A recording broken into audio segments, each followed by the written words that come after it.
What's up, nerds? Brendan, the nerd of many faces here, and to my right, temporarily, is my buddy Shane at FDScosplay. We have a very special episode tonight. It's going to solely be WandaVision. We have 7 episodes to get through, and hopefully we can be able to discuss everything that, discuss not everything, but discuss a good amount of what we've seen in the show, what we like about the show, what we disagree with in terms of the show, and where the show could possibly be taking us. Shane, how have you been this past week? And it's like, as you learned how it was to be me 5 seconds ago in terms of technical difficulties, and 2 in terms of anybody watching a show, I generally get to watch it first, and I message him saying, it's like, have you seen this week's episode? And he hasn't seen it yet, and that happened to him. Oh man, it was crazy, dude. Oh, it's this episode I'm super excited for. I mean, you know, when we started talking about this and talking about doing the episode, I'm like, oh shoot. And I just went back through and I binge watched all 7 episodes again today. Did I. Took notes, looked for every possible Easter egg that I could, and man, yeah. Oh, it's so good. It is so good. And the stuff that you completely miss the first time through, like if you guys have only watched it one time through, I highly recommend going back through and watching it a second time, because it changes your perspective. Much stuff that you miss. It changes your perspective on like the lines that are delivered, and we're gonna get into those. But first and foremost, let's go ahead and bring on our special guest. His name is Dr. Sean Eudaily. He is a professor of many subjects at the University of Montana Western, which is my alma mater. I actually took this course, which I thought, his comic book and philosophy course, which I thought made him perfect for this type of a discussion. So go ahead and tell the people, hello, Sean. Hello, people. How are you doing in the, it's, as I refer to it now, living in Southern California, I refer to Southern California as the North, or I refer to Montana as the North, and I refer to Southern California as, you Southerners know nothing of winter, because when everyone is around and it's like 62 degrees, it's like, it's so cold, and I'm like, you Southerners know nothing of winter. Sweet summer children that have never lived through a winter. You need to come visit Montana. You know, there's an old joke. There used to be T-shirts that said, you know, the warmest winter I ever experienced was a summer in Montana. I went to Utah once in February. Never again. I once had a Little League baseball game as a kid snowed out on the 4th of July. Oh my gosh. Wow. In Montana, it can snow any day on the calendar. Now, it doesn't usually snow on the 4th of July, but there's no day that some snow happens and you think it's a mystical occurrence. It just, the weather, if you don't like the weather, it'll change 5 minutes later. Mm-hmm. That's the nature of Montana weather. Oh, wow. So, yeah. Sean, it's gonna be great having you on this podcast. I can just feel it on this episode, and let's go ahead and start talking WandaVision. When this show first came out, there was a lot of backlash in terms of the fan base, because they're like, oh, it's not what I expected, it's not anything else, it's not like what we've seen in terms of the standard MCU, in terms of movies, cartoons, what have you. And I'm like, wait for it. Wait. This is a slow burn.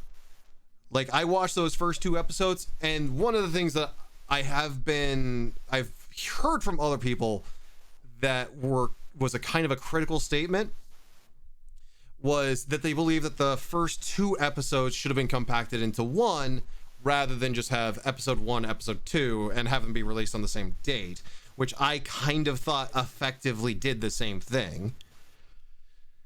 And yeah, What are your guys? Let's go. Sean, we'll go ahead and get your thoughts first, and then we'll move on to Shane. Sure. Yeah, I gotta say I was very surprised and somewhat taken aback that kind of reaction was so prevalent, not among people who might just check out the show like they'd check out anything, but among people who have channels devoted to talking about Marvel movies and things like that. And I think that what we're seeing is, in essence, the big difference between an MCU television show and MCU films. Mm-hmm. So if you think about I've heard the show creator and the lead director talk about that they kind of thought about it as this 6-hour movie that they were making. Now, obviously, not even Endgame is 6 hours long, right? You can watch Endgame twice in 6 hours. But MCU fans that are just fans that have come up on the films are used to a certain pace that a film has, right? Yeah. And you think about the kind of, so in a series like this, we got 2 episodes still to go, so it'll be 9 episodes total. If you think about that in the kind of traditional 3-act structure, the first 3 episodes are all the first act, Mm-hmm. right?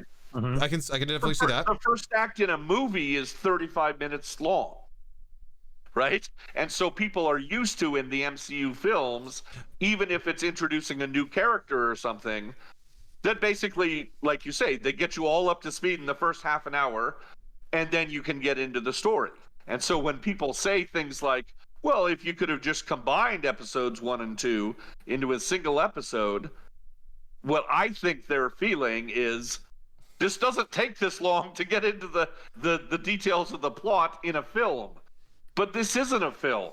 This is serialized television. Mm-hmm. And the other thing that kind of tipped me to that in terms of how the creators think about it is, even though, they did what has become kind of standard practice, I think they did it with The Mandalorian as well, drop the first 2 episodes at once, Mhm. so that people Mhm. can get that a little first taste of binge, but then have to get the weekly thing, which certainly increases the social media discussion and the fan interest in things. And then Even you the got to be best- patient. Yeah, even the best shows, only dominate conversation for a week or so if they drop all at once. Exactly. So I understand what they're doing, and it works so well with The Mandalorian. I can see why Disney Plus would carry over the same kind of model to the new MCU shows. But it, like you said, it requires patience, because 3 episodes in, we're only really just getting the basic setup of what the show is about. And so they dropped the 2 episodes at once, but for all the reviewers that they sent the show out ahead of time for reviews, they sent 3 episodes. Mm-hmm. And I think that difference, and the difference of the reactions of reviewers who had seen that 3rd episode, and the reaction of viewers that very first week who only saw the first 2, literally, you're not even getting the entire first act with the first 2 episodes, because that Right. 3rd episode really is very crucial. Yes. And so I think they were doing something that is kind of a tried and true, method for doing a weekly streaming show in general. But the very fact that they sent that 3rd episode out to reviewers suggests to me that even when they sat back and looked at the first 2 episodes that people were going to see, they were like, oh, people will have no idea where this is going after 2 episodes. Whereas you want them, at least after the 3rd episode, to go, I don't know what's happening, but I'm interested and I'm invested now. And certainly that 2nd week of commentary, I saw a lot of people who were very put off by the first 2 episodes, starting to get into it, because once you get to that 3rd episode, and the 4th episode especially, where you get something on the outside that feels much more like the MCU we've come to know and love, it's a comfort zone thing. Yeah. Now, that being said, from my personal point of view, I think the first 2 episodes are genius. And as Brendan and I were talking on the phone earlier, I really think that this show is making a statement about television that is every bit as important to the show as the plot is. And Yes. what's clear in the fan base is that's not that important to the fan base.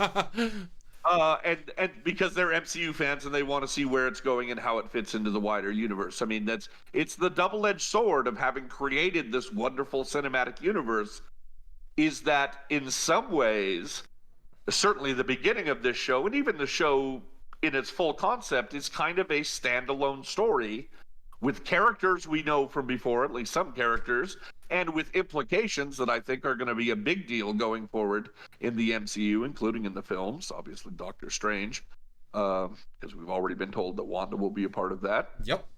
Multiverse of Madness. But I really think that the average fan is missing out on some of the best parts of this show, which are very much meta commentary on television, the role television plays in American life. And that's where that decade by decade structure that they've been following, as we watch the changing nature of television, they're really, I think, commenting on the changing nature of how we see ourselves through the media and through television in the television age as Americans, and how central that television has been to American culture. And again, that seems to not interest 7 out of 10 fans who just want to get to the MCU kind of aspects. And as big a Marvel fan as I am, I'm really enjoying those other aspects of the show. And again, probably goes to the fact that I'm a college professor who teaches media studies courses and things like that, that I'm clued into a lot more of that stuff, and I'm interested in the kind of social and technical aspects of the role that television plays in our life. And in some ways, and Brennan and I were talking about this earlier as well, the episodic nature of it, in some ways, for me as a comic book reader fan, right, it's in some ways more authentic than the movies, because there is that episodic nature where in a comic you have this short read, it's a self-contained story, but there's always that big, twist, or there's the over-ending, there's the cliffhanger or something in the end of every episode, every issue that goes into the wider story arc. And it very much to me feels like every single episode of this show has ended on one of those moments that feels just like a last page splash to me. And Makes I you guess go, again, well, I gotta wait till next week. Yeah. And that's exactly how I feel when I turn the last page of a comic and go, oh, it's so good, but I don't get to see what comes next because I gotta wait till next month for that comic to show up. And so what do, as Shane suggested, you immediately go back and read the comic again. And I found that, and this is where I kind of like the shorten, because I've seen some people complain, oh, I wish this was an hour-long show. And again, in some ways, if you think about television, if this was an hour-long broadcast television show, you'd have 22 minutes ads. Right, and if you look at how long the WandaVision shows are without ads, they would convert to a standard, hour-long format on TV if there were ads. And I think we've now just gone over the curve where only old people like us, and I'm even older probably than you guys, remember that aspect of television, because so many of the fan base has grown up in the era of streaming and everything else. And so I think that lack of patience in the fan base for a slow burn story told over multiple episodes where you got to wait a week in between, all those things to me are making the show better, not worse. Although I understand that if people don't have those other kind of interests in history, in television as a medium, in some of those things, and frankly, that because the MCU's been so successful, that I think I saw a statistic that said 8 out of 10 MCU fans who identify themselves as MCU fans have never opened a comic book in their life. Right? They're fans of the movies themselves. They're not like somebody like me who's been reading comics since 1978 and only was excited about the movies because they were characters that I'd lived with for decades at that point. And I think that it just puts you in a very different position in the audience as to someone who might have seen every MCU film, but if they don't have that comic background, because that's the other thing this show does, is it, in terms of its setups and characters and things, there's a lot of really comic-based deep cuts that only very tangentially, until WandaVision, connect to the MCU. And I think that, again, if you're a fan that's only watched the movies, then you're not likely to be getting the full experience you know, as someone who the Vision and the Scarlet Witch miniseries from 1985 was one of my favorite comics stories run in history, where they move to the suburbs in New Jersey and have the two kids and all these things that this show is very heavily drawing upon. You know, I'm just, you know, happy as can be, and then I go online and everybody's angry and upset and bored and things that first week, and I'm just like, I don't understand. But then See, I look at a lot of times when I look out the window or turn on the television, I just shake my head and go, I don't understand other people. Yeah. Which is funny for someone who's a professional social scientist. And it's like, and Sean, to go to your point, in terms of like the whole entire episodic thing, it's like, I know that I'm very much in the middle of this, because I did grow up watching AB. Like, I remember only having 3 channels as a kid, and it's like, you know, and the joke by Jeff Foxworthy, if the president's on, he was on every single one, and as a kid, that was terrible. And so it was terrible for the last 4 years too. that is also fair. Now, Shane, what was your reaction to like the whole entire aspect of, you know, the first 2 episodes? It's like we're kind of diving really deep into the first 2 episodes, and we're gonna expound from there. But Shane, what was your reaction to the whole entire, you know, it's like, oh, it's not as good? Because I swear, at episode 3, everyone's like, oh, yeah, DC's going to be good. I mean, I watched the first 2 episodes, and, you know, when I watched episode 1, I was just sitting there, I was like, man, this really reminds me of Dick Van Dyke and, you know, all those old, you know, I Love Lucy and stuff like that. Now, I mean, I've only ever seen those shows in syndication. I never saw them, you know, I'm not old enough to say, yeah, I watched those the first time live on TV. No, you know, but then you get to the second episode. And then you get to the second episode, and you've got like, it's Bewitched and, you know, other shows from that era, and then you get to the third episode, and, you know, and I love how they're kind of transition, you know, going through these years and really kind of giving you almost a history lesson in television.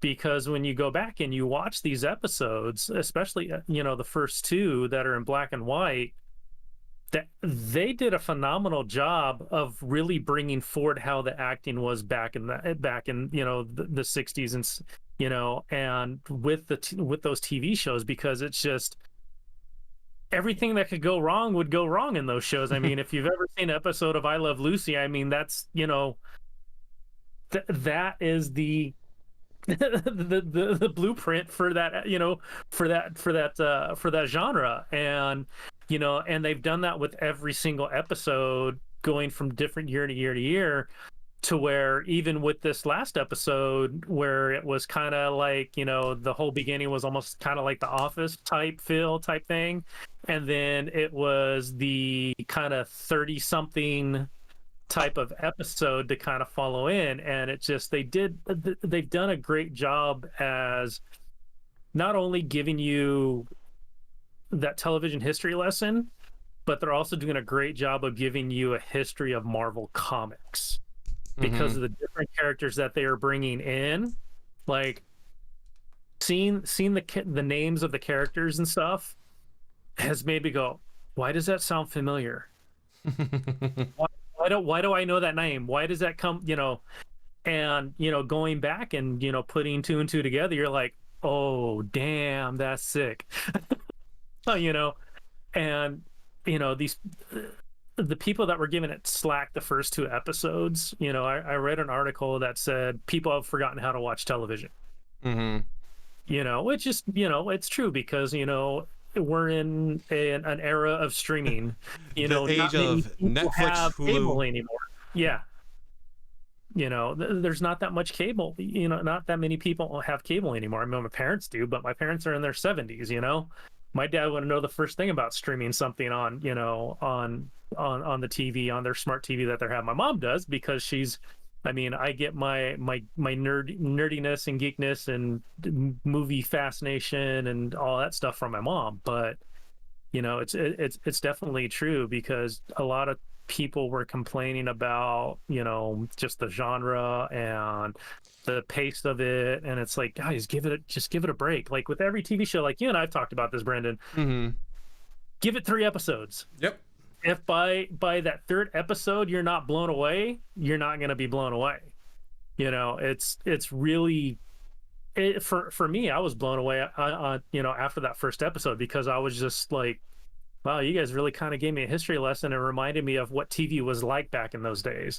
Back in that time. The first time I ever saw like, Lucille Ball or the Dick Van Dyke Show or and stuff like that. So it was really, really it was a great history lesson, and it has been this whole time, because of just how they've gone through and really have, stuck to their guns on this, per episode. And, like you guys are saying, those cliffhangers at the end of it, you're like, oh my God, I want more. I need more. I need more. I need more. Luckily with this, we only have a week, to where with the comic book, you have to wait a month, so it's, it's definitely, it's nice. It's definitely a fresh taste of the Marvel universe, which I love, because you've got to have a point before you hit your peak, and you're just doing the same thing over and over and over, and that's kind of what they're kind of almost getting stuck into with the Marvel Cinematic Universe. It felt like, yes, they were different stories, but the action kind of started feeling the same. The comedy kind of started feeling, similar and the same and stuff like that. And with WandaVision, it's like, oh no, we're gonna hit the reset button. This is how we're gonna do it. Because Elizabeth Olsen has to play like a different character each week. Yes, the core of the character is the same, but where it's like that 1st episode, she's playing the Lucille Ball character. The 2nd episode, she's playing more of the Bewitched character. 3rd, Brady Bunch. 4th, the 4th one was, pardon the interruption. 4th was the Segway episode. In the 70s, it was the it was the 80s. The 80s was like Family Ties, Family Growing Ties, Pains, Growing that type Pains. of thing. Yeah. I would argue Who's the Boss, but yeah. And then the 5th episode was the 90s, which was like a mix of like a bunch of like the old 90s sitcoms from the old ABC days, where you had, Full House, Family Matters. What was the other one? There was one, I can't remember the name of the show, but it was almost kind of like the episode of WandaVision where the kind of troublemaker brother was like living with the family.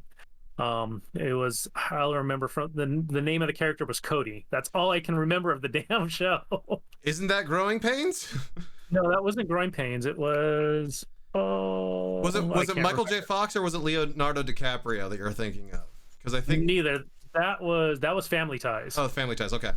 Yeah.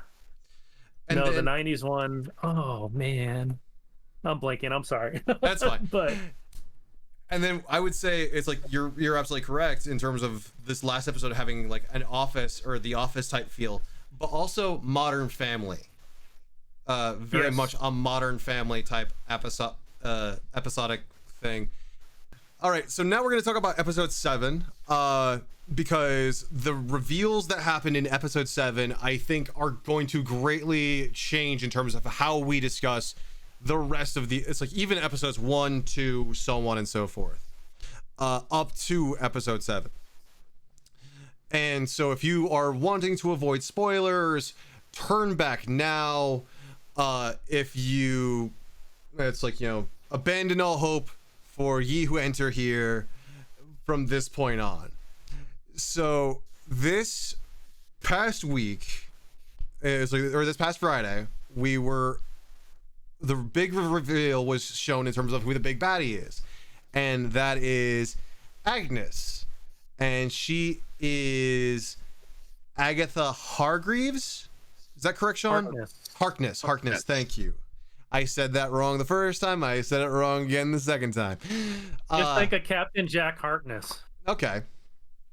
And yeah, that reveal when I went through and watched the whole entire thing again, it's like all of her lines all of a sudden had like this double meaning and double connotation, and it was like, what?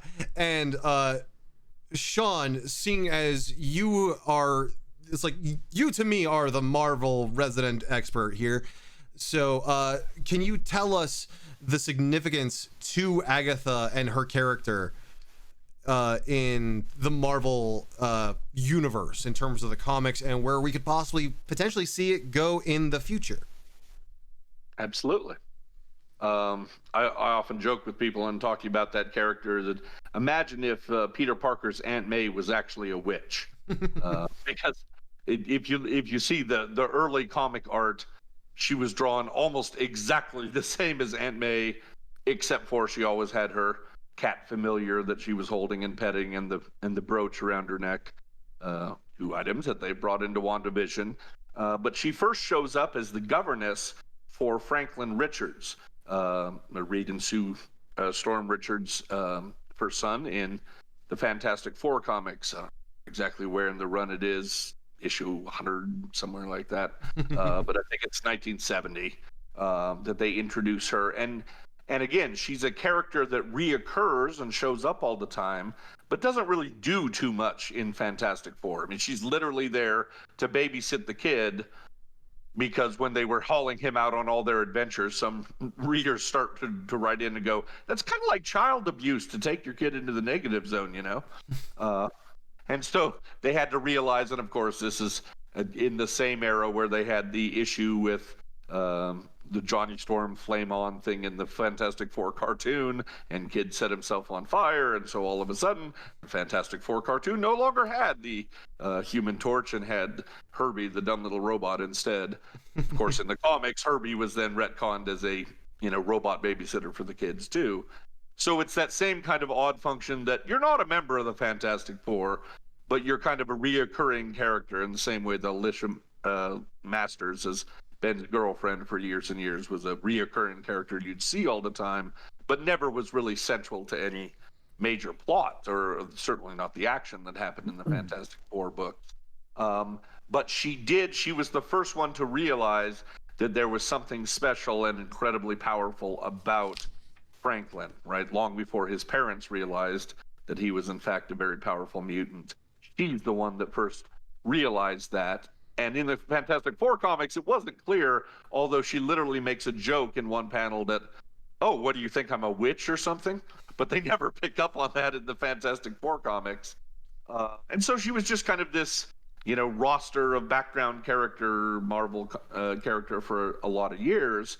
And then they decided in a later storyline, much later, towards the end of the 70s in the Avengers book, to connect her to Wanda. And that's how she's certainly shown up the most often in the comics. And she's always kind of an interesting gray character, because she serves very much as a teacher and mentor for Wanda, particularly in learning aspects of magic that enhance and build upon her. Because in the comics, obviously, Wanda's a mutant, and her powers are mutant powers. But she also learns to use magic on top of those powers, or in conjunction with those powers. And it's Agatha that serves as her teacher. But Agatha also serves as kind of a anti-hero and even sometimes antagonist at certain points. And particularly in the sense that she's not honest with Wanda, right? She always knows more than she lets on in the comics. And sometimes she's doing that out of good intention to protect Wanda. And at other times it's because, the children are really parts of Mephisto's soul. She hides that from Wanda. And then, of course, famously, when she finally tells Wanda that, then that's one of the many times that Wanda goes kind of crazy in the comics. And again, another trope that they're playing on, and I think being a lot more subtle with, treating the mental health aspects of Wanda's character than they have been in the comics, especially 70s and 80s comics. Yeah. And then she reappears. She hadn't been seen in Marvel Comics for a lot of years again, but every time an author wants to kind of do something big with Wanda's character, whether it's to change her backstory, going back to Wundagore Mountain, being delivered by Bova, the she cow midwife, and of course there was a little Bova reference in I think it was the first or second episode, one of the black and white episodes, when they're in the grocery store and there's the signs in the back, and one of them's for Bova's milk. So all those weird things where you're like, they're definitely not going to go to Bova the she cow in live action. But as a comic book reader, I love those little references that the show puts in.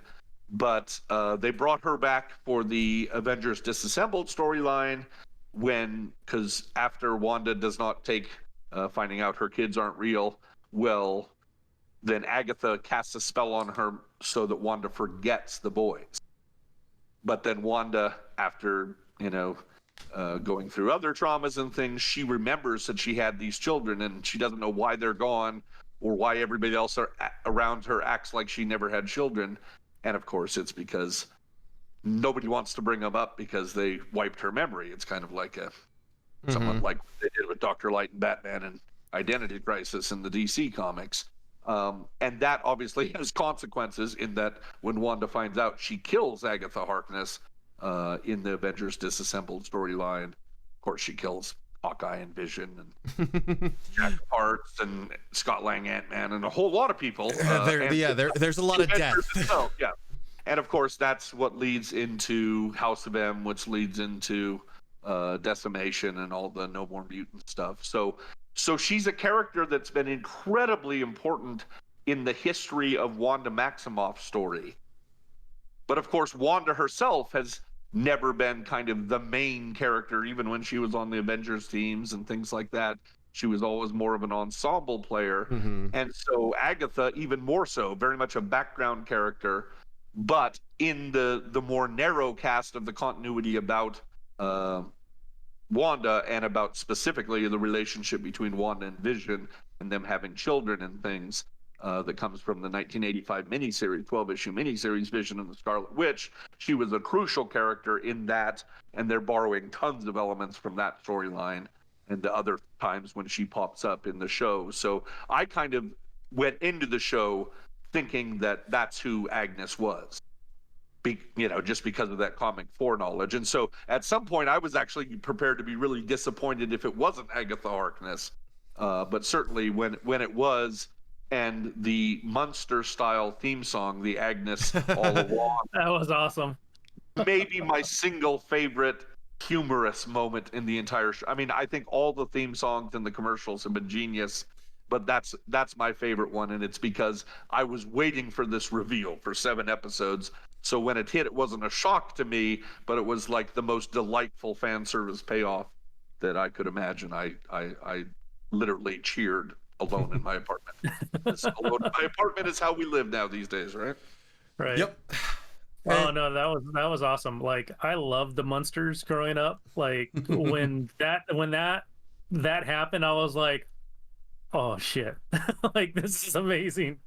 Like, oh my god, yeah, no, it was awesome. And yeah, no, I agree with you. They've done a great job with the commercials, especially the one that they showed with this episode, Nexus. Yep. Because it's ties into Nexus Beans, which basically what Wanda is. And it's crazy when you go back and, like, if people look it up, it basically talks about Nexus Beans can change basically the flow of the universe. So with that being said, like, okay, and with them bringing Agatha, forefront into the story, you're kind of like, okay, who's really controlling this? Is it Wanda, or is it Agatha, or is it both of them? And is Vision a figment from Agatha, not Wanda? And that's why in the first Wanda didn't know what the heck was going on. Like, she was like, in outer space out there, not knowing what is happening. So I'm so curious to see how the next 2 episodes wind up, because I mean, Agatha, as we now know, is responsible for Pietro coming back. So I mean, if that's the case, and you know, she killed Sparky too. right, and it's just, oh my gosh, dude, there's just so much Well, to this that's, you're just kind of like, and now that you find out who she is, and we kind of talked about this earlier, with the familiar, which is her bunny, in the comics she had a cat, but the name of the bunny is Scratchy, and her son that she had in the comics was named Nicholas Scratchy, or Nicholas Scratch. Sorry, Nicholas Scratch. So it's like, oh man, there's so many little Easter eggs in this damn show. Like, oh, this is amazing. Like, people, if you have not read any of these comic books, please go back and read the dang comics, because they are amazing. And what, people like Sean and myself and Brendan are seeing, that have read the comics and know these characters, and just, I get goosebumps just talking about it. It's just like, it's amazing. So I'm really, really curious to see where this goes, how this leads up. Is this really leading us into bringing, not only the X-Men into the MCU, but the Fantastic Four? But the Fantastic Four, because like Sean said, Agatha Harkness's first appearance was in Fantastic Four number 94 in 1970. So you're just like, give me my answers now. Just give them to me now. Just put them on a platter and just tell me what it is. Don't make me wait 2 weeks to find out what the heck is going on. But again, patience, Shane. I don't have patience right now. And it's like, and like I was going through and saying before, when that big reveal happened, when they revealed that it's like who Agnes really is in Agatha, it's like going through and watching the series over again. It's like every single line that Agnes delivers, and she's played by Catherine Holland, thank you. Like, she's doing a fantastic, it's like she, as well as the rest of the cast, are doing fantastic work in terms of like acting. Elizabeth Olsen is like, I mean, Sean, you and I talked about this beforehand, like this is like Emmy nomination worthy material here. Same as Paul Bettany with all of his comedic acting now. Oh, he's a funny guy, dude. Like, oh my gosh, my first taste of Paul Bettany was in Knight's Tale. Knight's Tale, dude, where he's sitting there and he's walking butt naked down the dirt road. He was hilarious in that, man. So he's got the comedic chops. So it's nice to see him, back in that route. And I swear, there's been a couple times where he's been in human form, and the way that he talks really reminds me of that character from A Knight's Tale. It's just hilarious. That's like, I can definitely see that, because I remember the second episode where the talent show, he's like, "Hello, Westview," and I'm like, yeah. There's Chaucer. Yeah. But going back to Agnes, like every single line that it's like, not every single line that she delivers, but there are lines where she's like, it's like, "Oh, I'm Wanda, I'm Agnes, charmed," and I'm like, "Oh, you cheeky devil, you." Oh, or what about when she's sitting there and the boys automatically go from being like 4 or 6 to 10, and she points out, well, at least they don't grow that fast. But talking to the dog, and I'm just like, did anybody catch that? Because like, she just commented on that, and like the entire, like, all of her comments really tie into what is going on, to show that she knows what Wanda and Vision are. And something that Shane, that you had stated before in regards to who's actually in control now, which we're gonna see this, and I'm gonna go ahead and make a prediction now based off of some other evidence that we've or other things that have happened. And it's from episode 2. I think Agnes is using Wanda's power to create the show, but Agnes is in the driver's seat. Yeah. because there's the line that she says in episode 2, oh look, it's the star of the show. Mm-hmm. So going through and then like thinking about it in that aspect, it's like, okay, it's been Agnes all along. That's been shown, and with that line going back and seeing, it's like, oh, Yeah. are we? That little light bulb goes off. Yeah, that little light bulb. What's the episode title of episode 2? Sorry, what was that? I said, and what's the episode title of episode 2? I don't have my phone on me, so I can't look. For the children. For the children, yes. And it's like, Yeah. I mean, Which I think they're just telling. Again, I think they put so much stuff of the mystery. When we finally learn it all, we're gonna realize how much of it's been in plain sight the whole time. mhm. Oh yeah, it's Like Agatha. it's crazy. It's Because really I think crazy. that's what it's all about for Agatha's side, right? Yeah. She's that she's manipulating Wanda using her grief and her powers for the children, right? To bring about the birth of the children. And again, if we're I don't expect him to do a direct take, and frankly they've retconned exactly the concept of the children and things in the comics a number of times. But clearly when they're doing that and going back to the birth of the children, which of course in the comics is a combination of Wanda's reality altering powers and magic to bring about, but it required a third element, and that is shards of Mephisto's soul. And of course, the first time the kids show up, it turns out that they're not humans at all. I mean, they don't really exist in that sense. They just appear that way because of this conflux of her mutant powers, the magic, and demonic influence. So that's at least one path. And of course, lots of people have talked about the potential of Mephisto being the big bad that's pulling the strings of Agnes, just as Agnes is pulling the strings of Wanda. And I could believe that that's maybe, again, the kind of post-credit of the last episode, sneak peek, like when we first saw Thanos' smile at the end of Avengers and gave us the hint that this is the new big bad going forward. But that's not the only option that they have in their quiver, even if they're relying on stories from the comics, because of course in the comics there's also this whole storyline about the relationship of the demon Chthon to Wanda and her powers, and in fact that that she is imbued with his power from her birth and she never knew it. And of course he's also the character, another multidimensional demon figure, and he's the character who wrote the Darkhold, the book. There's been a lot of speculation about that book that we see in Agatha's and then it would tie back to Agents of S.H.I.E.L.D. Well, Yes. I guarantee you it won't do that. Okay.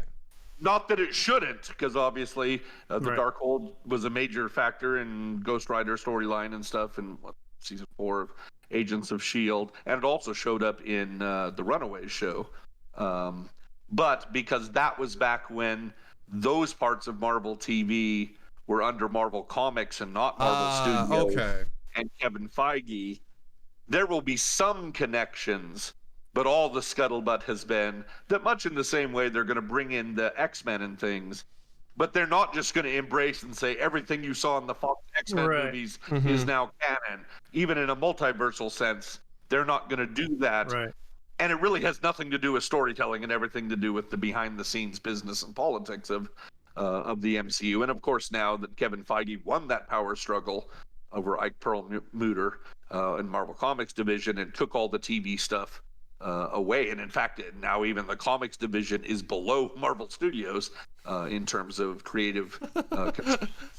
So I mean, money talks. And Well, I have when a you put question out for as you, many Sean. billion-dollar films as they have, they get to determine the storyline. And now, and I find this depressing as a comic fan, but in some ways, they use the comics now as advertising for the MCU.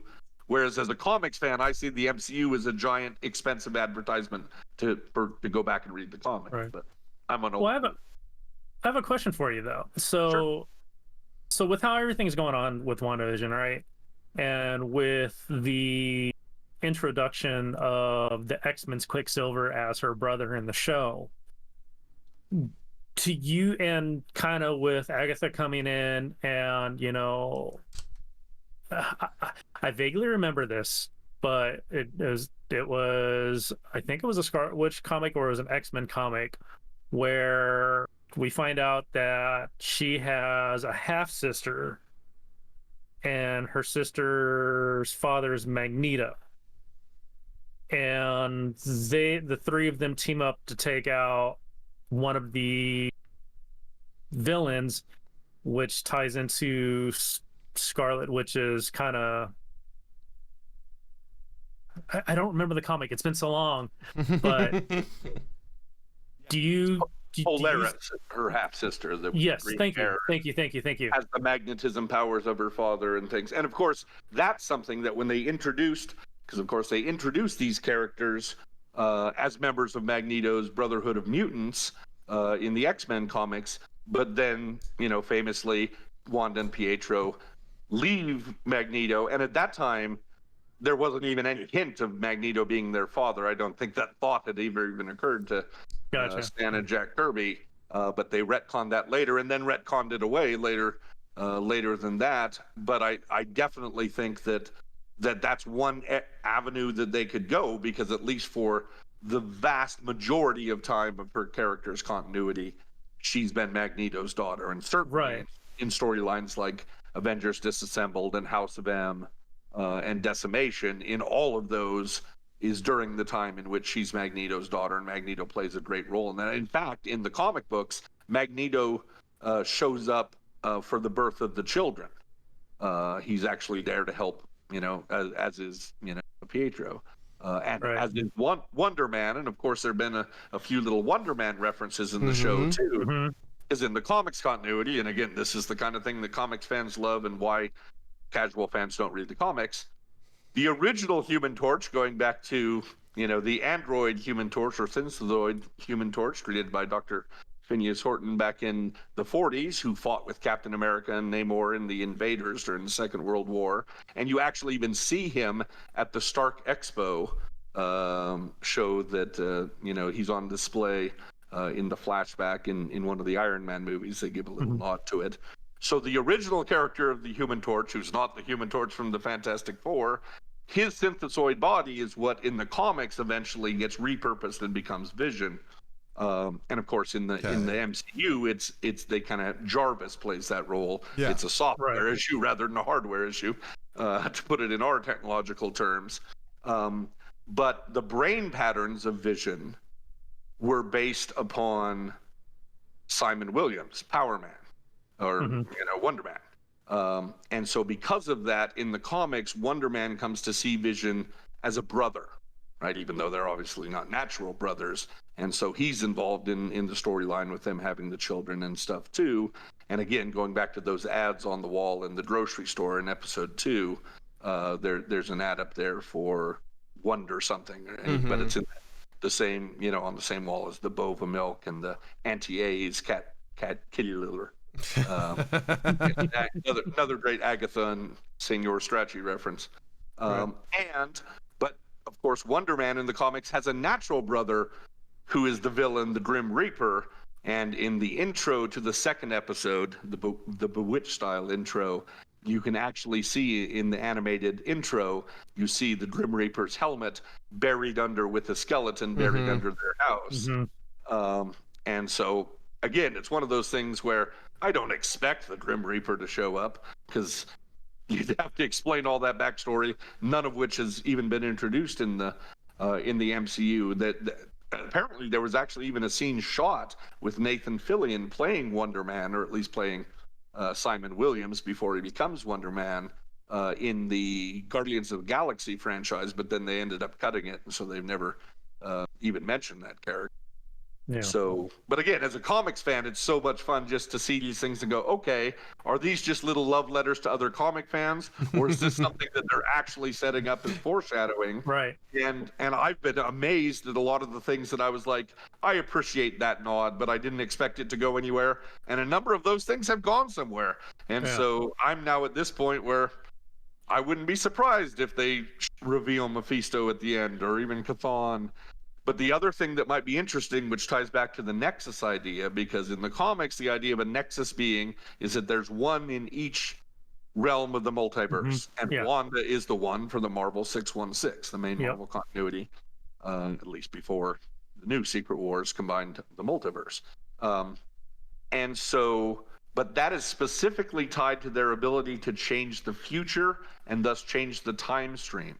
So Nexus beings are specifically monitored and controlled by the Time Variance Authority and the Timekeepers, who we already know from the trailers are going to be introduced in the Loki series. Yep. And we've already been told that Kang the Conqueror, of course, is going to be the big baddie overall of this next phase of the MCU, and is going to be introduced in Ant-Man and the Wasp 3, whatever they're calling it, Quantumania. Yeah, Quantumania. And there's been a lot of speculation that city in the quantum realm that you see in the Ant-Man and the Wasp movie in the flashback when Janet first gets sent to the quantum realm. And of course, Kang the Conqueror has Chronopolis, right? His city that exists outside of time. And so they could be doing it, and for all the magic stuff, it might end with Agatha being a witch, and that the real big bad is about the time aspect and Kang and all those things, because we already know some of that's coming, but the Nexus being stuff and some of the Wanda stuff can certainly be spun in that same direction. So, you know, it wouldn't surprise me if they went that way, and it was all really a setup for Kang as the big bad. It wouldn't surprise me if they went the Mephisto direction. It wouldn't surprise me if they leave it and make Agatha, at least of the series, the big bad, even if it hints at something going forward. And the same way, I mean, if we've gotten lots of hints, but whether or not we're actually going to see the direct start of connections to the Fantastic Four, the X-Men, I wouldn't be surprised if we do in the next 2 episodes, but I also wouldn't be surprised if we didn't. Because I think, again, those kind of elements, there's clearly a big long-term plan for. And Feige has told us over and over, like, he's not going to rush it. Don't expect the X-Men and Fantastic Four to show up overnight. And obviously, they've already announced a Fantastic Four movie. Yep. So that makes it, I think, in some ways more likely that we'll get more Fantastic Four stuff earlier, although there's clearly the stronger connection to the mutants and the X-Men side of things, and certainly with Evan Peters showing up as Pietro Maximoff. I don't know if you guys have seen the Funko Pop, but he's listed in quotation marks as Pietro Maximoff. Well, I mean, the character names don't usually have quotation marks around them on the packaging of Funko. So, and obviously he's dressed in the Halloween style Quicksilver costume. So I love that. That's such an amazing episode. That was great too. I mean, that is a nod to Kick-Ass. Right. Because I mean, it's like they both had, or both the guy who played Quicksilver were in Kick-Ass, both right? Quicksilvers were in Kick-Ass. And so the one that has died in Age of Ultron, he was actually Kick-Ass, and then Evan Peters was like the discount Kick-Ass, and you know, kind of and then he was kind of the same thing happened with Quicksilver. He says something Kick-Ass, and Wanda repeats it right back to him. Yeah. I thought that again is clearly just a little wink and a nod, but one that I loved as a fan who loves not only the Kick-Ass movie, but obviously the Mark Miller comics that it's based on. And of course, let's not forget that, you know, Mark Miller was around and a part of the story group that did things like Avengers Disassembled. You know, even though Brian Michael Bendis was the writer, he and Miller had worked so long helming the story group for Ultimate Marvel Comics that when they started, you know, moving some of that stuff over into the main continuity. So there is this weird, like, out of universe in real life comic industry connection between these things that I think just adds to the delightfulness of this show, because the show is very meta, but the things in our world are very much portrayed in the show. And as I was talking to Brendan, Matt Shackman, who's directed every episode of the show, he actually was a child actor that was on Growing Pains, and then the spin-off in which he was an even bigger character, The 10 of Us, which was based on the high school basketball coach from the Growing Pains and his family that had 7 daughters and the one son, and Matt Shackman played that one son back in the late 80s and early 90s. And of course, Lizzie Olsen grew up on set as watching her older sisters in Full House and things like that. So you have literally these people that grew up in American sitcoms as actors and producers, then involved in the show that centers around. That's again where I really think that the history of television, the history of America through the eyes of television and stuff, is as central to what they're doing with this show as the Marvel stuff is. And I find it just as interwoven and Easter egg laden and things when you think about those things about television as there is about all the things that are Marvel based. Yeah. And I love it all. And we've talked about Easter eggs and, the call outs to the comic books, across, different platforms and stuff like that. But I mean, I don't know if everybody caught it or whatever, but at the beginning of this episode, we're so used to seeing Stan Lee in this Marvel Cinematic Universe in just about every movie. Well, he's in WandaVision in this last episode, not in form, but as a tribute at the very beginning in the opening sequence or credits, whatever you want to call it. Yeah. On the license plate is 12/28/22, which is it's his birthday. The birthday of Stan frickin' Lee. I saw that, man, and I almost started crying, because you haven't seen anything up until now, and you're 7 episodes in, and you've seen them paying tribute throughout every episode to not only genres and characters that have made television entertainment amazing, right? So when I'm sorry, but to throw that in there to to highlight Stan Lee, who is the creator of Marvel, him and I mean, just it was so great to see that. And I mean, I'm getting choked up just talking about it, which is amazing because that's just how much of an influence that Stan Lee had on my life, from a wee boy, reading Spider-Man, reading the X-Men, reading Fantastic Four, all those characters, and it's just one of the class things that Marvel has done, and it really made me like giggle, like you just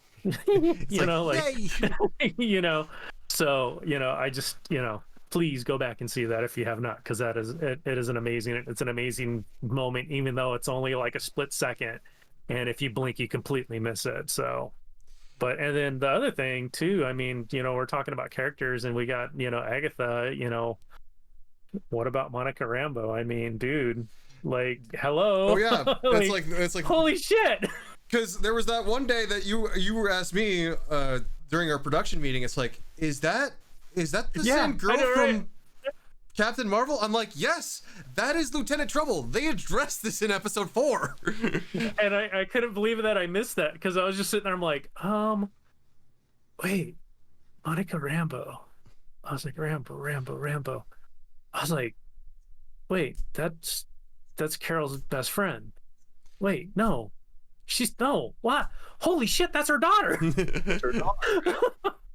And it's like, that was a great nod to tie in everything else. And I guess I mean, we're coming close to on our time. So I guess a good way to kind of round this out is what are everyone's predictions? Like, what are we gonna see the last 2 episodes? I have no frigging clue, dude. Like, I mean, Sean, you're so down for the ride that I honestly don't know, and yet I feel so comfortable in their hands. The journey that they've taken us on so far has been so great. Like, I've given up my expectations in the best way, in the just I just want to see what they do, and I can see it going in lots of ways, and I hope they surprise me. I hope they do things I'm not expecting, and they have so far, which, I guess that's the one thing, I guess, is because I'm such a big comic nerd, to some extent, as much as I enjoy emotionally, especially the MCU films, they don't surprise me very often. Right. Because, obviously, even though they're an amalgam of different storylines and different aspects of the characters and things, if you've read enough comics, you have a real good sense of who people are and where it's going, and at least the parameters of possibility for that. In fact, I have some, my cousin's kids are, they're now the oldest one's in college, and the younger one in high school. But back when they were in junior high school, and they were very much into the MCU films and things, and I'm like, you want to be the smartest kid on the block? And I started feeding them like classic comics, like, the Infinity Gauntlet saga and things like that long before. I'm like, now when it comes out in the movies, you're going to be the one that goes, oh, I understand all this stuff. And all your friends are like, where did this come from? And I'm like, it's in the books, as I told my nephew, who is, of course, grown up very much steeped in geek culture. And my brother and I were worried early on. He's like, is he going to reject all this stuff because this is what his parents like? It's always that strange thing when you go from being the child to the parent. But he loves it all, loves Star Wars, loves, MCU, loves DC. But I remember when I first took him, he's probably about 5, and I took him into a comic store for the first time. And I was like, all those stories we see on the television, those are just actors pretending to be the characters. The real characters live in the books. Yep. It was like, whoa, in the books? I was like, in the books, little buddy. And so, and again, that's from my perspective, I think, all of this has been so wonderful because there aren't a lot of incentives for kids to read at all, and certainly not to read comic books.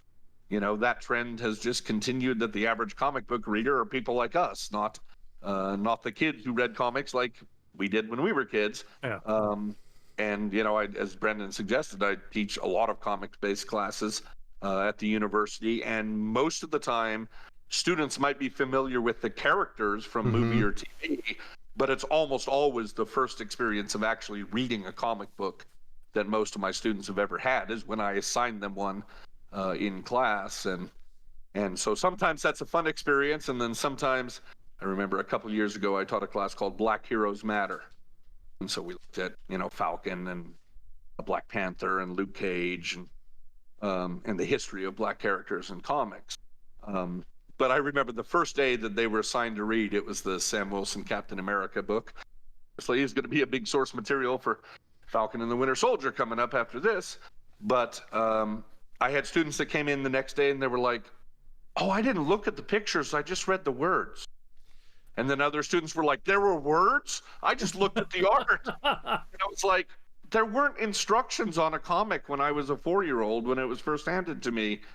But, kids these days, this is just not part of their growing up the way that it was for us. And so I love the fact that these shows and movies exist in a way that's not only entertaining and obviously a great moneymaker for Disney and Marvel, but as a reason to get people back into reading the source material. And of course, that's always closest to my heart. Yeah, I'm at that point now because my son, he's 12, and his first kind of books that he read growing up were comic books, and of course there were Godzilla and Pacific Rim comic books because that's his jam. But I'm at that point now to where he's old enough to where I can go into my closet and break out all my comic books and make, all right, bud, let's have some fun. Let's lay them out and go through them, because I've got so many comics that I think it's time to, show them the, I have some golden age, I have some silver age, I've got some new stuff. So, a lot of my newer stuff is digital, just because of, just everything that happened last year. So I bought a lot of my comics instead of going to a comic shop, just getting them through digital. But print's not dead, man, especially with comic books. And the comics that are out are so amazing, and the art is beautiful, and it just really, brings you in, man. It really gives you a great feel of the story and the characters and the drive and, what they're thinking. And it's so amazing. And yeah, God, I love comics so much, you know. So, I mean, but for how this is gonna turn out, oh my God, dude. I mean, I've been wrong up until now on everything.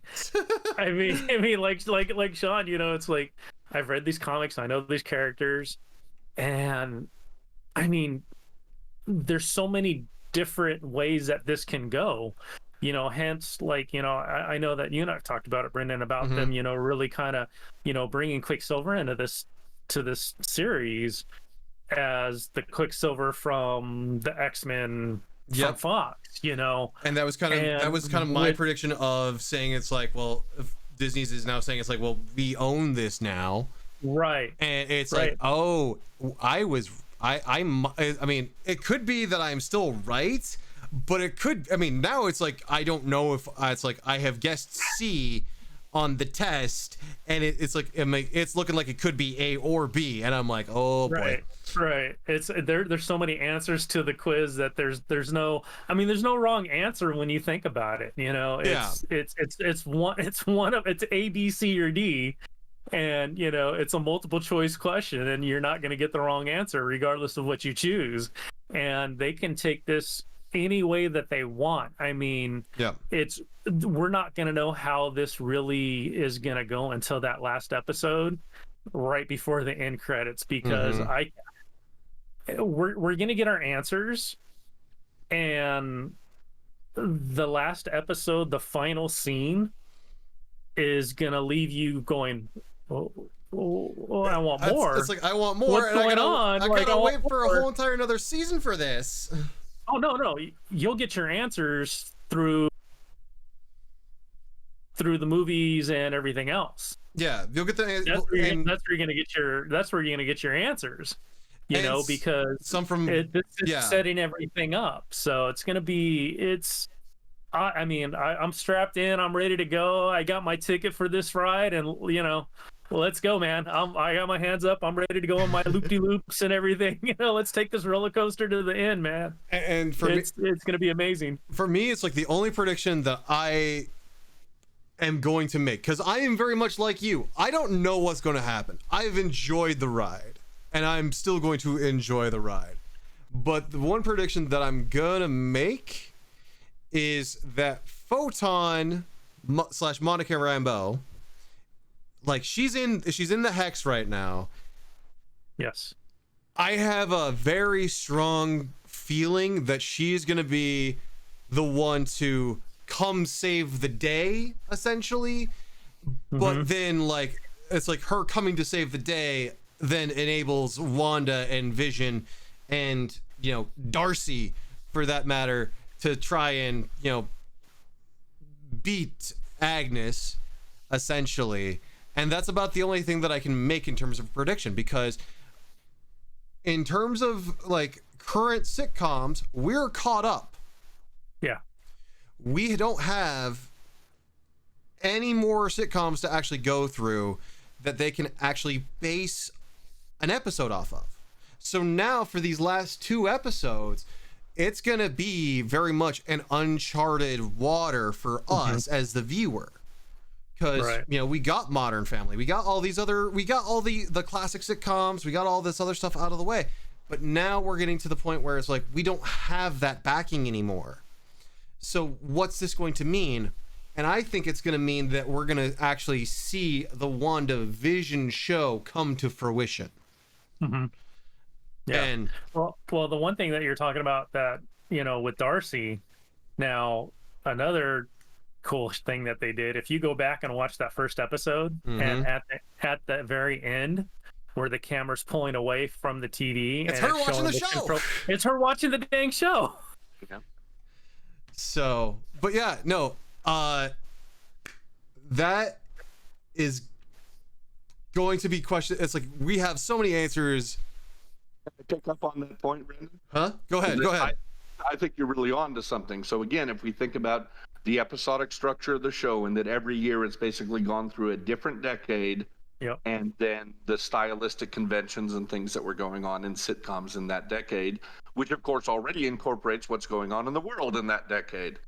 So in this last episode, which references things like, Modern Family and The Office. So that places it as, the 2000s, first decade of the new century. But at the end of the episode, you start to see, or actually even, by the middle of the episode, Wanda's control over things start hopping around back in time. Yep. Right. And like my favorite little bit is she reaches into the fridge and it's almond milk. Because on Modern Family and like Contemporary, it'd be almond milk, right? Yep. And then she puts it out on the counter and it blinks and all of a sudden it's a carton with the missing person kids on it. You're like, that's the 80s, right? Not just milk in a carton, but the whole missing kids on the milk carton was such a big theme that's what they put on milk cartons in the 80s. Yep. And then of course it goes back to a glass bottle in the 70s, and then you see it go back to change into a black and white glass bottle, even though the rest of the scene is in color, going back to the 60s and the 50s, the first two episodes. It's still think about it. So we're now up to the last 10 years, right? 2010s. Yeah. Yep. Well, what's going on with television in 2010? Everything's falling apart, right? Because channels are going out of business, people are cutting the cable, going to streaming and things. So to me, there has to be some kind of internet-based theme in this next episode. And my guess is that because that catches us up in time, that kind of the last episode will be all the big finale and won't have too much to do with the kind of decades of sitcom stuff that they've been doing so far. But I still think this next episode will, and I think it has to have something to do with, does it go to some kind of web show format or a podcast, right. or it's a streaming, WandaVision is a streaming series. I mean, we've come full circle to the meta references now because WandaVision is a streaming series about WandaVision, which is a streaming series. Right. Genius, right? Like, and again, that's all that time stuff that could be very much tied into a big Kang arc. Well, I feel like I've got to go through and I've got to go back and I've got to research all of the sitcoms that are on ABC right now, just to see what they have, just to see if it's like, is this going to be the thing? Right. So here's my prediction, and this is about something that is a totally meaningless issue one way or the other. But I think Monica Rambeau, when they reveal her to be a superhero, that her superhero name is going to be Spectrum. Yes. Rather than Photon. Yeah. I was saying, I've been saying Spectrum as well. It's a character that's changed the name a lot. And the one thing I know that they won't do, because it's already confusing enough, is Monica Rambeau was actually Captain Marvel before right? Carol Danvers was, because even though Carol Danvers is an older character in the comics, she was Ms. Marvel beforehand, 30 years, And so the first Captain Marvel is the Kree Marvel. But the second Captain Marvel is Monica Rambeau, who was not only an Avenger, but the leader of the Avengers in the 80s. Which for a black female character was really, culturally groundbreaking back then. But then obviously when they decided to make Carol Danvers into Captain Marvel, because it did seem strange for a character that had been around for 40 years to be still Ms. Marvel. And then they started calling her Photon. But because in the MCU, they used Photon as her mother's call sign in the Air Force. There's a little, you just see it painted on her plane, just like Carol Danvers' call sign was Avenger. And that's where Nick Fury gets the Avenger ID in the MCU. So I could totally see that it would make sense that she would take on that name in honor of her mother. But I could also see no, that's my mother's name.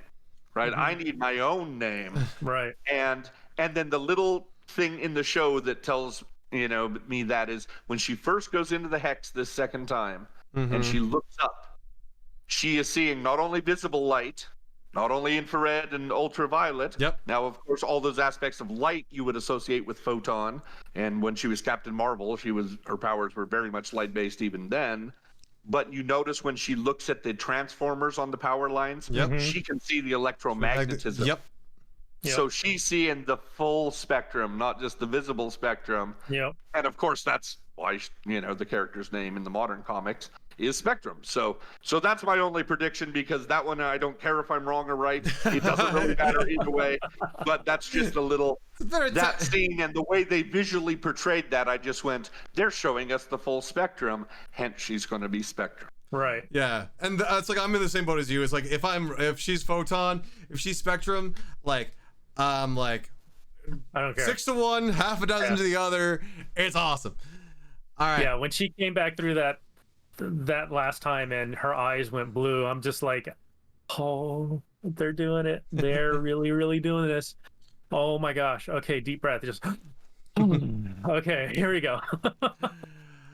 All right. I have to thank you both for your time this evening. Thank you always, Shane. A special thank you to Dr. Sean Eudaily for coming in and chatting with us in terms of WandaVision and everything else. We are very excited to see what the last 2 episodes are going to bring.